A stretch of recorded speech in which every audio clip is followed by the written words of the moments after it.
Hello students, good morning all of you. Students, आपकी पाठ्य पुस्तक क्षितिज पद्यखंड में कवित्री ललित की रचना वाक संकलित है। बच्चों, आइए जानते हैं आज वाक की विषय वस्तु के बारे में। स्टूडेंट्स, पाठ में संकलित वाक कश्मीरी कवित्री ललित की रचनाएं हैं जो मूलतः कश्मीरी भाषा में हैं। इन सभी वाकों में क्रमशः ईश्वर प्राप्ति के लिए किए जाने वाले प्रयासों की व्यर्थता, बाह्य आडंबरों का विरोध, माया जाल में कम से कम लिप्तता, भव सागर से पार पाने में सहायक सद्कर्म, भेदभाव का विरोध एवं ईश्वर की सर्वव्यापकता का बोध है। तो बच्चों, आइए देखते हैं और पढ़ते हैं कि कवित्री ललित ने अपने पहले वाक में क्या कहा है। पाठ में संकलित प्रथम वाक इस प्रकार है। रस्सी कच्चे धागे की खींच रही मैं नाव, जाने कब सुन मेरी पुकार, करे देव भवसागर पार। पानी टपके कच्चे सकोरे, व्यर्थ प्रयास हो रहे मेरे, जी में उठती रह हुक, घर जाने की चाह है घेरे। स्टूडेंट्स, यहाँ भवसागर का अर्थ होता है संसार और सकोरे कहते हैं मिट्टी के पात्र को। तो बच्चों, प्रस्तुत वाक में कवित्री कहती है कि मैं आत्मा रूपी नाव को कच्चे धागे अर्थात शरीर को खींच रही हूँ, लेकिन पता नहीं ईश्वर कब मेरी प्रार्थना सुनकर मुझे संसार रूपी सागर से मुक्ति देंगे। मेरे सारे प्रयास और प्रयत्न ऐसे व्यर्थ हो रहे हैं जैसे मिट्टी के कच्चे सकोरों पर पानी पड़ने से वे टूट जाते हैं।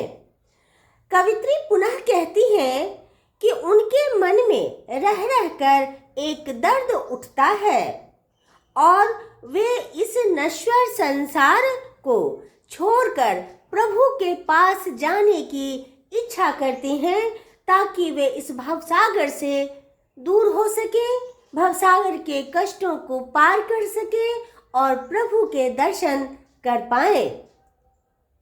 इसे ऐसे भी समझा जा सकता है स्टूडेंट्स कि भवसागर पार करने के लिए प्रभु भक्ति आवश्यक माना गया है। कवित्री ईश्वर की भक्ति में लीन होकर प्रभु से मिलने से या प्रभु को पाने का प्रयास कर रही हैं, परंतु उनके सारे प्रयास व्यर्थ हो रहे हैं। स्टूडेंट्स, इस वाक्य के बाद अगला जो वाक है पढ़ना आपकी पाठ्य पुस्तक में, वो इस प्रकार है, जिसे दूसरे वाक के रूप में देखा जा सकता है। तो उसमें कहा गया है कि खा खा कर कुछ पाएगा नहीं, न खाकर बनेगा अहंकारी। सम खा तभी होगा संभावी, खुलेगी साकल बंद द्वार की। यहाँ शम का अर्थ होता है शमन या इंद्रियों का दमन, और संभावी कहा जाता है समानता की भावना को, तथा सांकल कहते हैं जंजीर को। प्रस्तुत वाक्य में कवित्री मनुष्य को सांसारिक विषय वासनाओं से बचने के लिए प्रोत्साहित करते हुए कहती हैं कि हे मानव, तू इन सांसारिक विषय वासनाओं में लिप्त रहकर अपनी इंद्रियों का भरण पोषण करता रहेगा तो तुझे कुछ भी मिलने वाला नहीं है। तू स्वयं को दूसरों से श्रेष्ठ समझेगा तो तेरे मन में अहंकार उत्पन्न होगा। इसलिए तू अपनी इंद्रियों पर नियंत्रण रख और सभी मनुष्यों को एक समान दृष्टि से देख, तभी तेरे अंदर मनुष्य के लिए समानता की भावना जागृत होगी।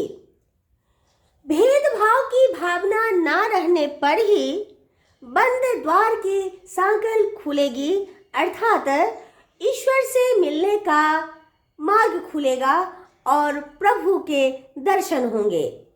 स्टूडेंट्स, इस वाक्य को ऐसे भी समझा जा सकता है, खा खा कर कुछ पाएगा नहीं से अर्थ है कि मनुष्य यदि विषय वासनाओं में लिप्त रहकर अपनी इंद्रियों का भरण पोषण करता रहेगा तो ईश्वर भक्ति बाधित होगी और उसके हाथ कुछ भी नहीं लगेगा।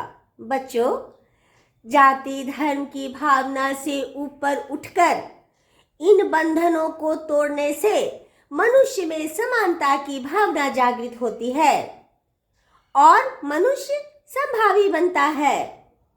बंद द्वार की सांकल खुलने का आशय यह है स्टूडेंट्स कि मनुष्य और प्रभु के बीच का जो अंतर है वह समाप्त होगा और हमें प्रभु के दर्शन प्राप्त होंगे।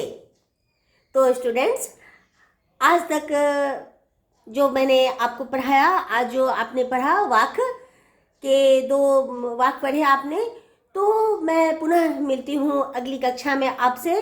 तो अगले जो बाकी रह गए हैं वाक्य उन पर चर्चा होगी। तब तक के लिए बाय।